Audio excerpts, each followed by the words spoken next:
Hello and welcome to the Customer Acquisition Show. I'm your host, Tom Meredith, the VP of Marketing here at Tier 11. And today I'm joined by two of our expert media buying, or from our media buying team, Courtney and Cameron. Welcome back to both of you. Glad to be back. Yeah. So before we get started, Black Friday is right around the corner, and we always end up talking about Black Friday from like the buying side and the creative side and the advertiser side. How about from the consumer side? What's on your shopping list next week? I'm always into the tech stuff. I feel like that's where the best deals are. But I don't have anything specific on my mind yet. We'll see. Yeah, well, it's getting colder where I am, so probably warm clothes. Yeah, for me, it's been really interesting this year. Like Black Friday started on November 1st, it seemed like, and I've already bought a bunch of stuff that's already on sale, mostly for my wife and kids. But it's been nice to get that off my checklist. I remember back before like e-com, I was always a person out shopping the day before Christmas, and it's very nice not to have that stress. Yeah. Yeah, totally. I'm right there with you. Yeah. You'd see me in the shops.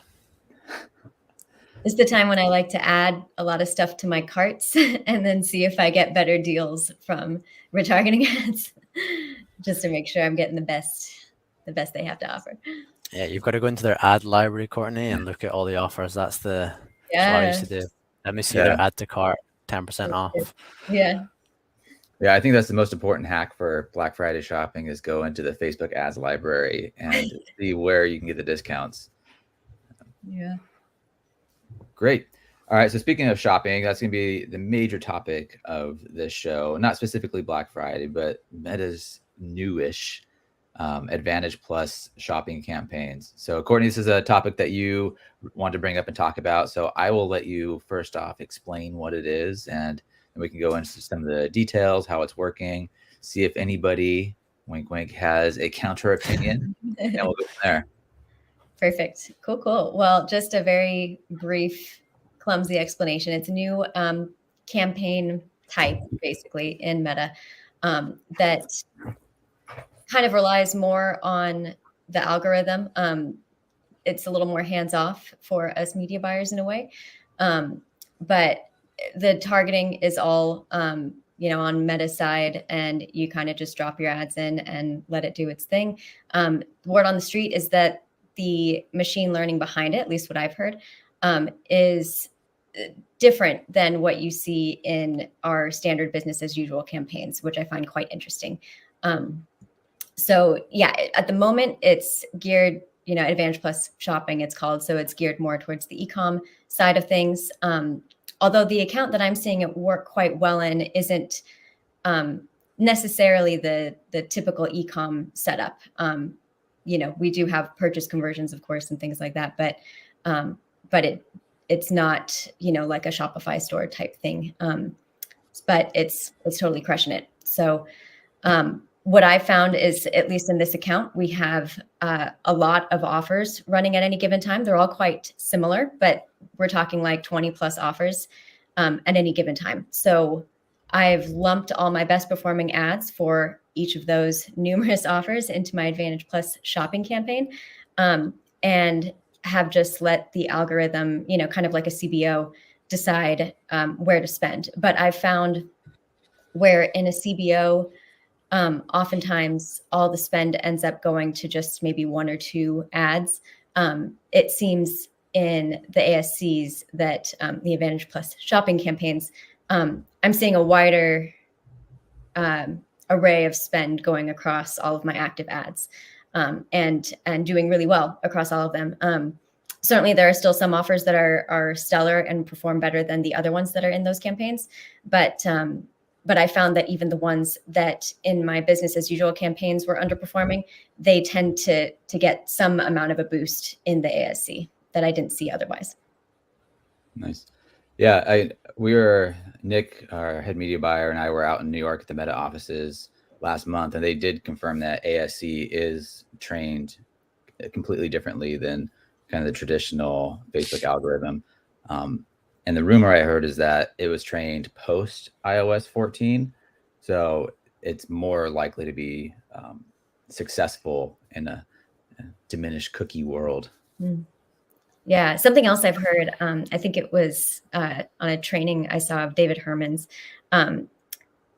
He suggested that what he's heard is that the targeting in the ASCs is based on the creative at the ad level rather than, in our general standard business as usual campaigns. Of course, the targeting is more on the ad set level where, we're kind of pulling more levers manually. And so he suggested that it's interesting to have both running in tandem because they're kind of targeting on two different levels. So you may be able to kind of reap additional rewards by having one campaign that's targeting and using certain machine learnings in one way, and then the ASCs that are functioning a little bit differently. In at least in my experience so far, what I've seen happen is that as I'm scaling the ASCs, I see my standard business as usual campaigns kind of dip a bit and slow down a little bit, which I guess makes sense in a way. But I do think it's interesting to at least initially, at least what I'm doing is have both campaign types running together for the same offers and just kind of see what picks up and what doesn't. Yeah. How about you, Cameron? Have you had much success or experience with ASCs? Yeah, I mean, so like I have an account right now that I've just taken on where the whole account was running on ASCs and they were doing well and also lasting a long time, which is a previous thing that I heard wasn't something that was, part of an ASC. They don't really tend to last. They fatigue after a while, but their ones are lasting a long while. That said, I have, created my style of campaign that I like to use, CBO, without identifying any interest targeting, taking all their best post IDs from around their accounts. They've got 2 accounts and bundle them all in there. And that's beating the ASCs straight away. So it's kind of the opposite situation to yourself, Courtney, but I am still just leaving those ASCs on, of course, and scaling them up because, I think what you're saying does have some truth to it. They're doing something different. This client in particular, the normal campaign, we're not targeting their current customers on it. I think the advantage you do get with ASC is you can decide to target customers, but only a small amount. You can set like that 10%, 5%, whatever you want to use, existing customer cap. And I think that's quite a cool feature because I think it is good being able to show to your current customers your normal ads to help bring people in, give you some, social proof on the actual ad engagement, and maybe a few like sales to help tie it along in certain periods. But yeah, the fact that they give you that option of not just using all of your customers, I think is quite a benefit, which who knows, maybe they roll that out across the whole platform eventually.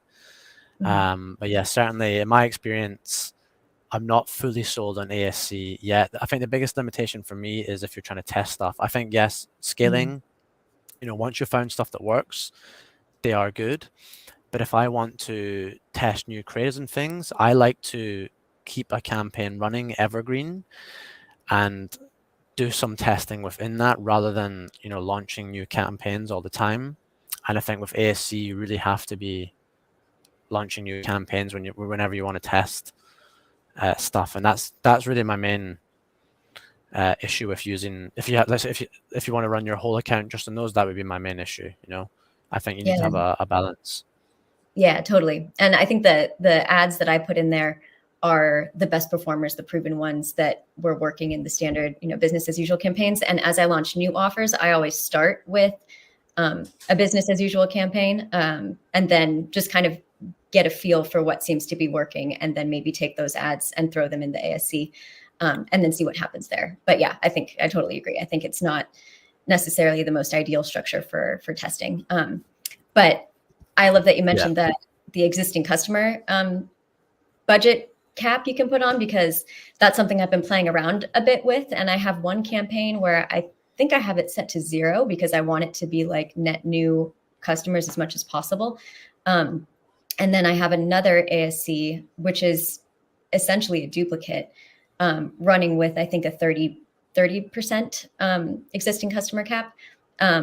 And they're both doing really well together, which is interesting. And what I'll be trying for Black Friday, another nod to David Herman on something he had mentioned in a training, was that for short like flash sales or something like Black Friday, he'll run an ASC, but he'll bump that existing customer cap up to like 50 or 60%. And so you kind of cast your net a little bit wider in that case, and setting a lifetime budget for the duration of the offer. And apparently he's seen that work pretty well. So I'm actually doing both. I have an ASC set up for Black Friday, as well as my business as usual campaign based on what we've seen work for Black Friday and other, offers throughout this year. And it'll be interesting to see what happens for sure. Yeah, definitely. Do you run different offers and creative based off of how many new customer or old customers you're going after, or current customers? Not in this account. Yeah, just all the active offers, running to everybody really. Cool. So kind of going back to the basics a little bit for ASC, like talk about from a media buyer's perspective and mindset, the difference in how you would think about the two, and how maybe somebody who's been a very traditional Facebook media buyer should think about maybe testing and switching. Yeah. Maybe I'll go first on that one. I think the reason why I haven't really sold on them is maybe because the way I'm running traditional campaigns, almost like they were an ASC. I'm not meddling too much. So maybe my situation would be different to someone who, has really gone in, they've taken the specific manual placements they want to hit. They've like segmented stuff to hit on Instagram only. They've got a specific age range, and that varies in different campaigns. Someone who's gone really segmented with absolutely everything, maybe that's the mindset they have to take. Like, hey, trust in the algorithm, trust in all the sort of data that Meta has, and yourself as a marketer. Think more like a marketer that rather than a traditional media buyer, where we really were trying to like look into the data and get as segmented in absolutely every aspect as possible. Go back to, hey, like if I've got good creative and I've thought about my actual avatars and my messaging properly, if I've done that part properly, I've followed trends on the platform, and I've looked at competitors when I've been creating that creative, you're probably, you're 90% there to having something that works. And if you just allow that platform, that AI, to then have time and spend, a couple of days in, it's going to find the right people, and it's going to, start converting them. You've done that work before, and I think that's the biggest thing, is you have to think more now. Most of your work is off platform these days. It's less is on the platform. Yeah, definitely agree. I think, and in the ASCs, I think creative diversity is important, and I think that is a bigger and bigger piece, no matter what type of campaign you're running. And as Cameron said, tailoring your creative to your avatar, having done the avatar research, the audience research, knowing what sort of conversations you want to be having with your audience and conveying that through the creative. I think that's the best way to set yourself up for success in either campaign these days. Yeah. And then back to, I think, what David Herman was saying as well, was about grouping, grouping stuff by price. Mm-hmm. So I don't tend to have too many accounts where there's like a massive like price difference between like massive amount of SKUs. We have like certain categories, and we advertise those categories. They would all be separate, campaigns, ASCs, whatever. Mm-hmm. But if you do have stuff, maybe you're better to put all the stuff in an ASC that has a similar price point, so it's not drastically different. Yeah, 100%. And something I'm going to try is, again, we have all our offers lumped together currently in the ASC, but we do have, and it's not really a matter of different price points. It's all basically the same from that standpoint. But we do have offers that are just inherently more competitive than others. And what I'm thinking about doing is taking all of our lower performing offers and giving them their own ASC campaign, and maybe shutting them off in the existing, where they're competing with the ones that I know are going to always perform better.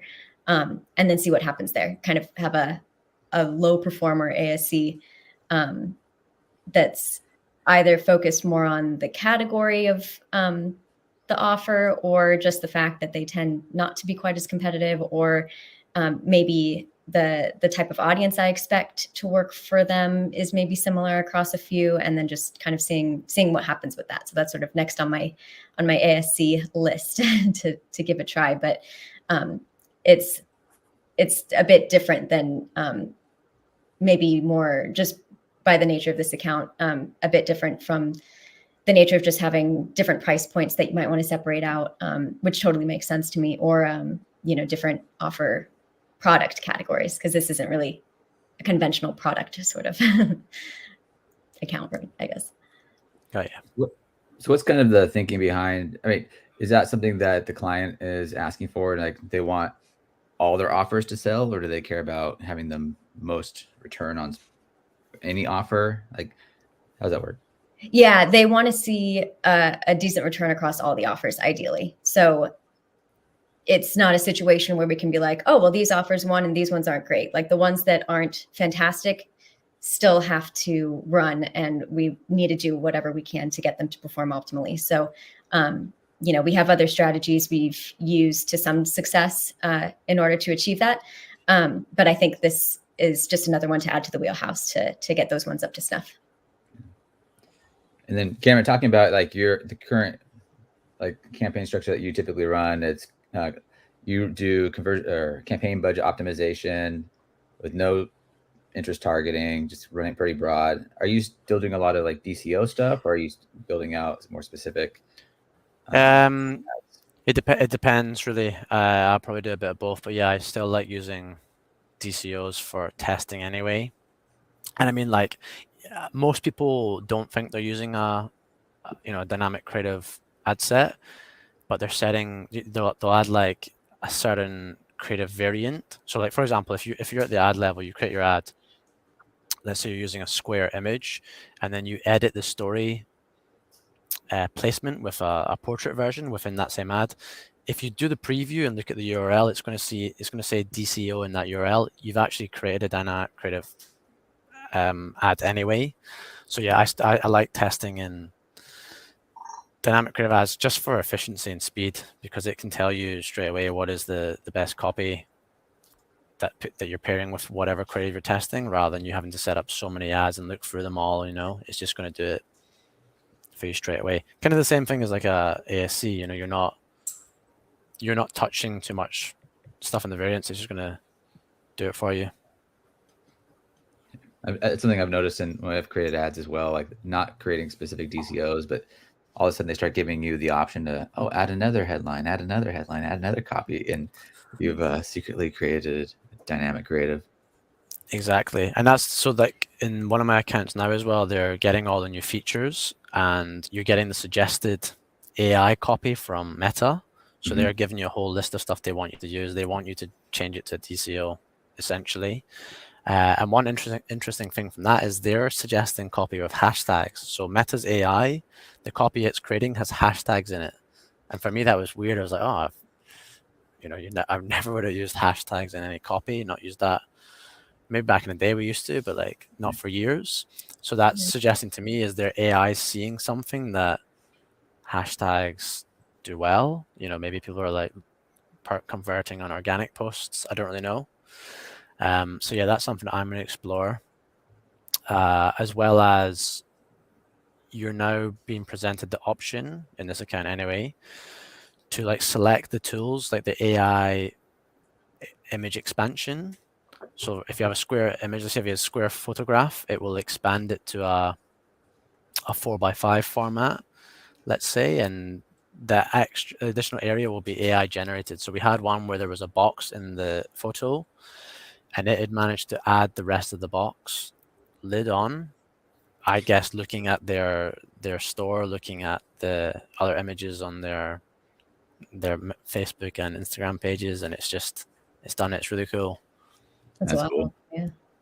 Yeah. One of the big like themes it seems like Meta's taking these days is really getting into this idea of fuel and flexibility for being the most successful on platform. And whether it's ASC or CBO and DCO, that's definitely giving it lots more flexibility And then the field just kind of comes down to, well, good data, of course, coming back to them, but lots of creative, and then of course lots of money. Like, how do you approach like those two sides in your mind when you're creating ads? It's kind of tricky. It's a tricky question. I have to wrap my head around it. I mean, I think if you have limited spend, you can only test so much so quickly, of course. So I think you have to be even more choosy with your creative concepts and really trying to hone in on the trends, on what you feel is going to resonate most, and hopefully have some secondary signals that you're looking at as well, so that you can determine quickly what is showing a pulse and what's not in terms of creative. Because if you don't have a lot of spend to throw behind a bunch of different creative concepts, I just feel like you have to find ways to be really efficient, and find winners a bit more quickly than you would if you have the luxury of a bit more spend for testing. Yeah, I also think as well, just don't get into panic mode of thinking you need to be testing stuff constantly. I remember we used to always be testing like a new test every 3 days. As soon as one finished, you'd start the next one. But now I'm more of the sort of view that, okay, let's say if I've got a week or two where we're working on good creatives and we can't be testing any creatives in that period, but the account's doing well. So what? The account's doing well, everything's performing. Let's just wait for those 2 weeks rather than testing something for the sake of testing it until we get the good stuff and then test that. I guess I challenge the idea like of testing overall at this point.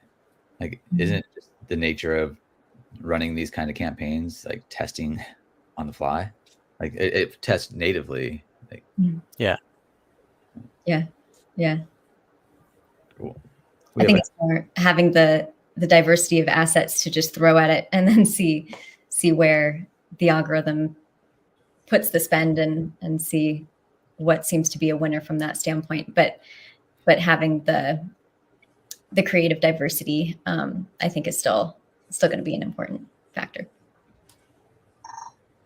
Yeah, I mean, creative diversity for sure, and that flows perfectly into a question from Bridge.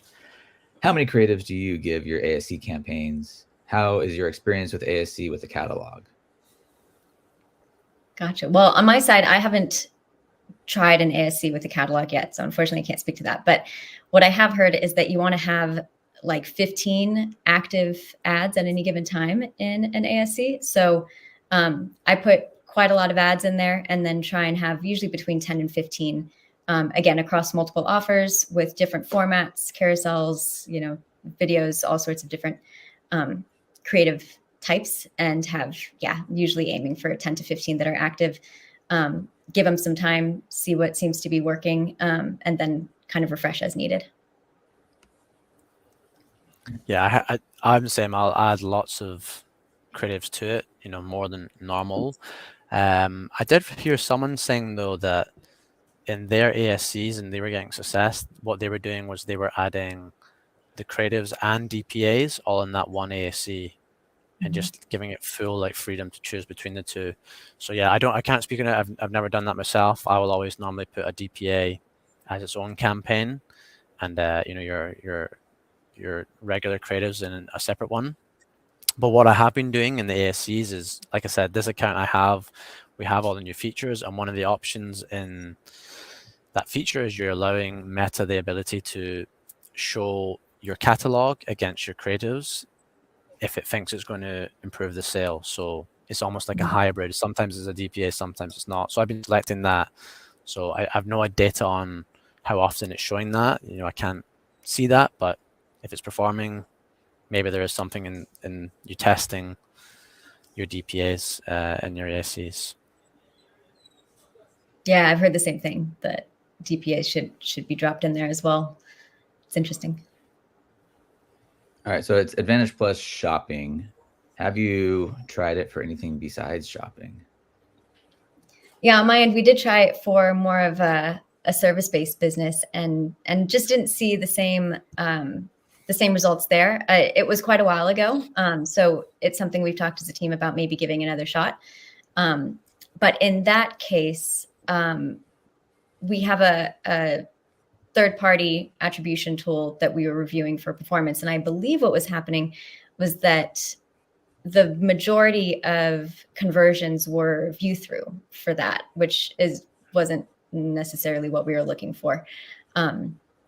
So that was a bit of a tricky situation there. So we'll be interesting to see if we give it another try. But yeah, that was one case. I think, it's as much success as I'm seeing it have in one particular account. I think it definitely still needs to be something that's tested with the mindset that it may not work. It's not a silver bullet going to work for every situation. Great. What else about Advantage Plus? Anything else that was on your list there, Courtney? Let me see.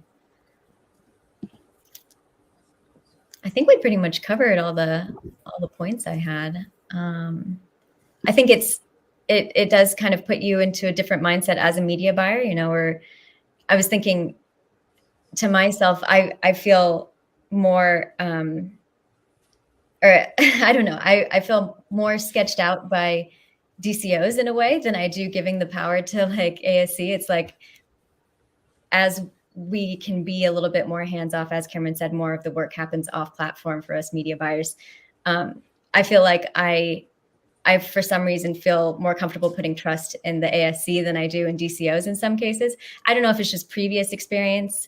There was a time when the way I was running things, the best practices with a previous agency long ago was that we were only running DCOs like exclusively, and I didn't like it. So I think I have an unfair bias against DCOs for some reason. But I think it's, as Cameron's speaking about how he's using them, I feel like I need to go back and drink the Kool-Aid a little bit more on that side of things and give more power, especially in terms of testing to the DCO strategy. But yeah, it's interesting times for us media buyers and how we utilize our expertise and how we work with these advances in the platform.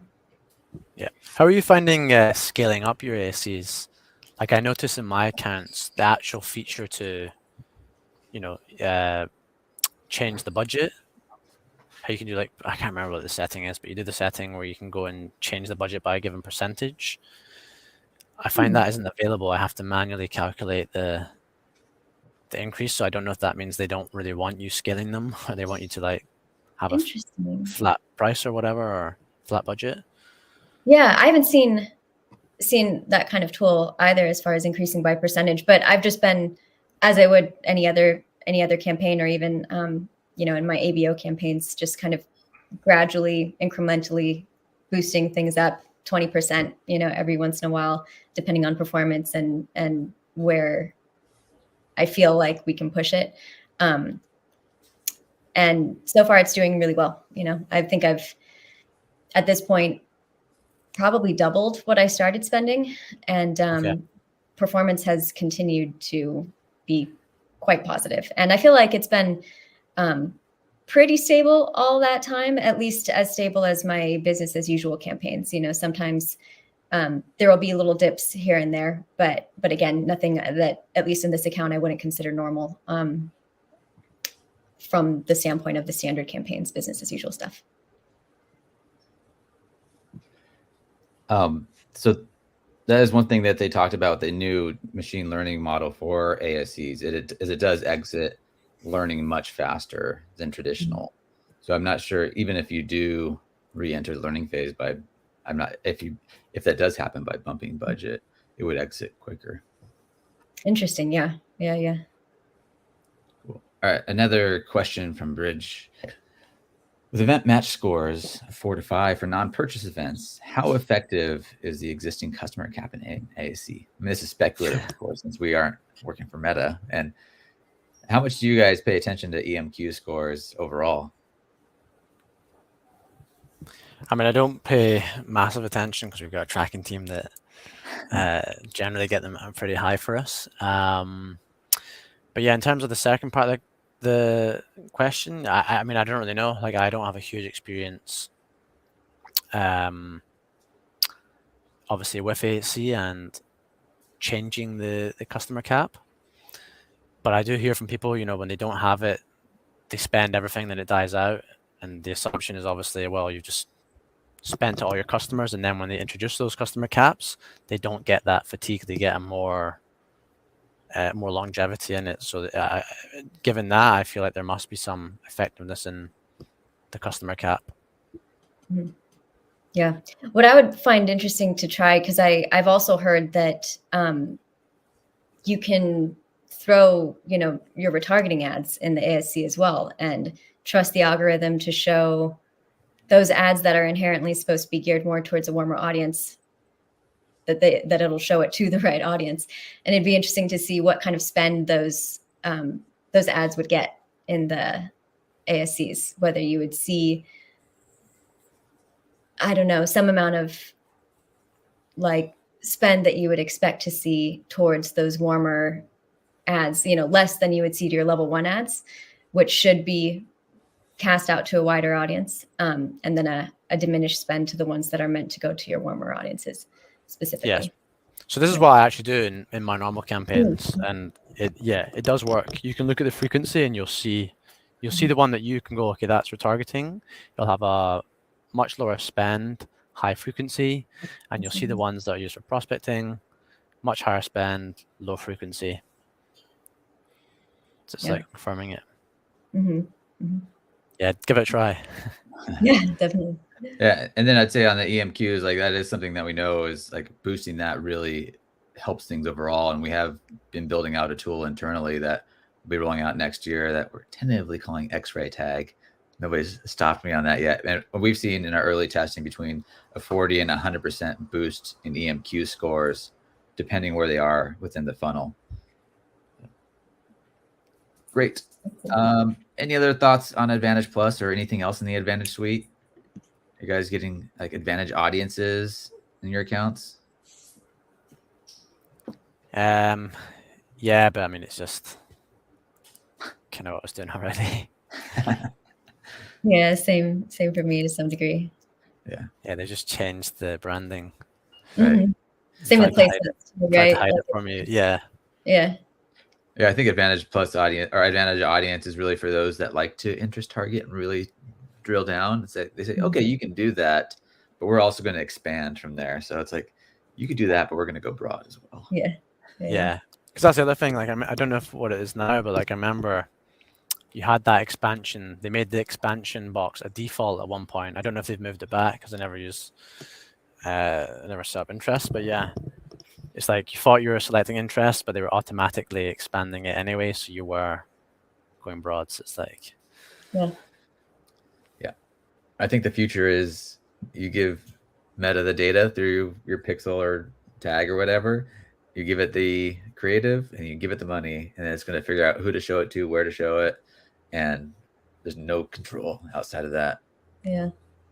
Yeah. I'd be interested to know how you guys feel about like the Advantage Plus audiences on your warmer audiences, your retargeting audiences and stuff. I'm always hesitant to allow the expansion if I know, this is a cart abandonment ad set and what have you. Like I know who I want to see these, and it's this list that I gave you. So don't go any further than that. But I don't know.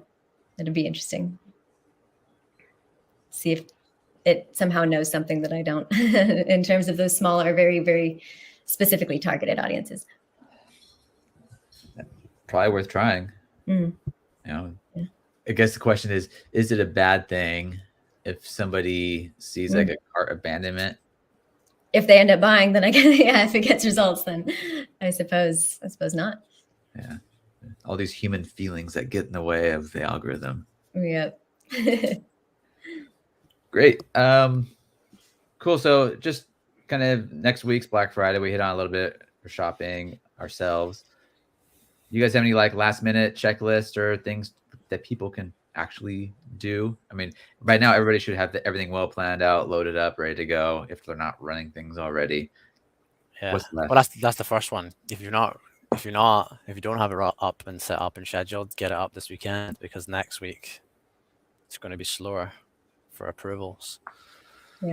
Yeah. And just especially, I've worked on some accounts that just tend to, by the nature of what we're offering, get a lot of erroneous rejections. And so I try and get set up way in advance for those ones, knowing that we could have a large subset of ads that are rejected that I'm going to need to appeal and sometimes reappeal. So for sure, that side of things. But then I also think, obviously it's good to give everything a last QC on the ad side, but then also, ensuring the payment processor works, ensuring promo codes are active. That's something that, I have instances where it's not something that we at Tier 11 have the ability to flip that switch. And it's always good to maybe send a quick reminder or just realign with clients on exactly when those promo codes are going to become active, just to make sure everything's good to go. Yeah. How about any other things for your Black Friday checklist? Just make sure you're talking about the offer on every page, so that you can have it in the toolbar at the top, but it's, it could be good to have it actually near the price as well. Just screaming out, this is the price off. One thing as well, like if you're using DPAs, what I always do is I add, so you can put the current price as one of the fields, and I'll always write before it, now only. So it's just like they can see that, it's just about like psychology, now only, and they're making it seem smaller than it is. So that's a good thing. I used to test them on a previous client and they would always do better. So now that's just like a thing I do for sales. I'll go in and put the DPA as now only, and then the field, so it pulls it in beside it. Go hard on your budgets at the start. Every year I hear people saying, "Oh, we wish we'd spent more." Like, it's hard to scale up. It's a lot easier to scale back. So like, you may as well go on a harder budget at the first day. Even if you don't get the performance you want and you have to scale back, you've still got eyeballs on those creatives, and they're likely going to convert, over the next couple of days. So don't see it as a loss, really. So that's probably one I would say, like, definitely start harder than you think. If you think this is the price you want to go for, this is the budget you want to use, maybe add 10% more to start. Yeah. We have a question here from Daniel Green. How hands-on should a media buyer be with their Black Friday, Cyber Monday ads over the sale weekend? That's a good one. I definitely changed over the last 3 or 4 years. Yeah. I think it's important to be keeping an eye on things, whether you're necessarily fiddling and touching, but maybe, you don't want to panic. You don't want to go crazy trying to make any decisions too quickly. But I think especially, money can be spent quite quickly in this sort of situation. And I think it's good just to be checking quite regularly and frequently, having eyes on it and knowing ahead of time what you're looking for in terms of negative signals that you do want to act on. I think that was another item on my list, was just sort of like reviewing your plan, reviewing your game plan, reviewing like what you expect to happen based on last year or based on other sales you've run, and kind of just having that in the back of your mind as we go in and sort of prepping your mind to make those decisions as needed. But yeah, I guess these days it's difficult for me to keep my hands off things, especially in something like Black Friday. You want to feel like you're being proactive as a media buyer and taking care of your clients. But yeah, I think certainly these days we don't need to be quite as hands-on as we once did. But I think we still need to be eyes on, if that makes sense. Yeah, and I suspect if you're building out like CBO campaigns or ASC campaigns, you have to have a little bit of trust that the algorithm is going to spend on the right things, where it used to be if you're doing budget at the ad set level, you have to really kind of watch those very tightly. Yeah. I think as well, just checking the back end, even if you're not seeing it on the platform, if they're getting the sales in Shopify, or if you have access to Amazon, trust that, okay, it's not matching it back. it is doing something. Yeah. Yeah. Great. Anybody running like Meta shops over Black Friday, Cyber Monday, or recently and seen good or bad? I know it's So we're not running them over Black Friday. I have a client that on an account that we use a lot of shops, but they're having some issues with the detail. It won't happen for everyone's product, but this is the type of product where you need a bit more detail. So they're having customer support issues from shops.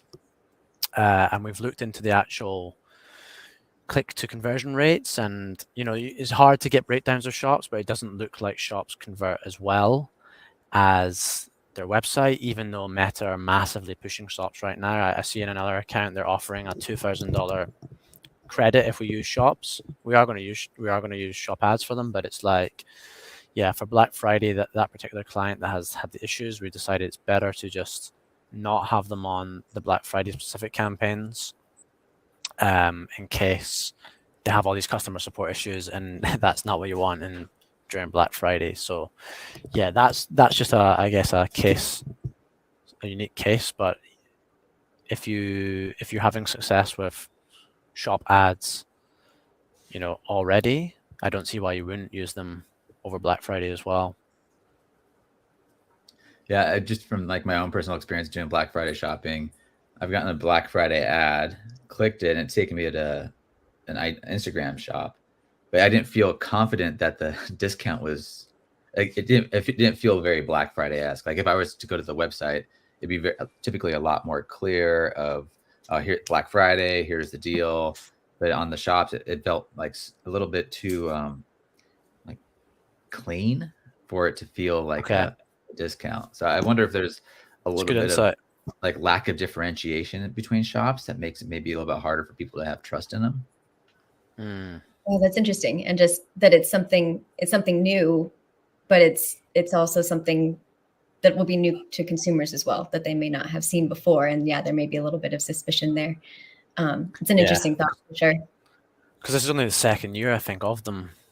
So it'll be the second Black Friday of shops, at shop ads anyway, being in existence. So yeah, I guess we'll get the data this year. I mean, it feels a bit more like a marketplace, right? Where everything's kind of the same, like you'd expect to Amazon, but the whole like customer journey is different because you're getting like brand ads going to like a marketplace. It just doesn't feel quite trustworthy yet. Yeah. Great. Any other things you guys want to chat about? Things that are working now or not working? I mean, we've kind of hit on a pretty broad set of topics here. Yeah. Checking out my little notes. Oh, another thing I had just as far as last minute Black Friday setup is,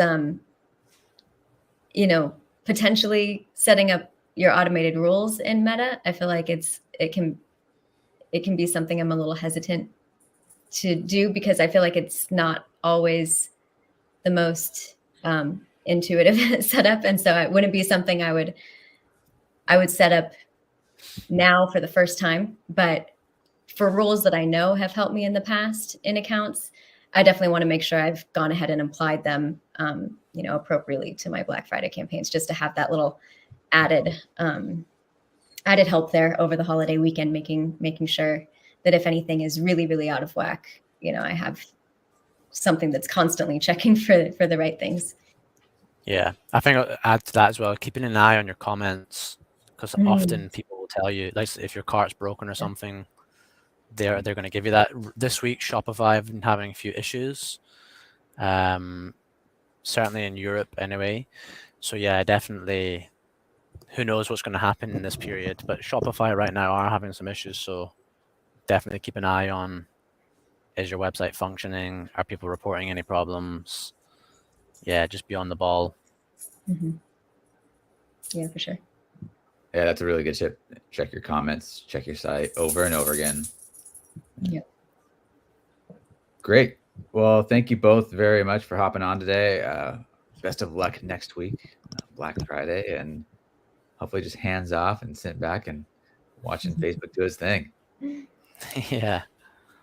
All right, Courtney, Cameron, thank you very much. And until next time, I'm Tom Meredith. If you're looking for some help with your running Facebook ads or any part of your customer journey, head over to tier11.com, click the big pink button, and we'd love to chat with you. Thank you. Thank you both. Thanks, Tom. Thanks, guys.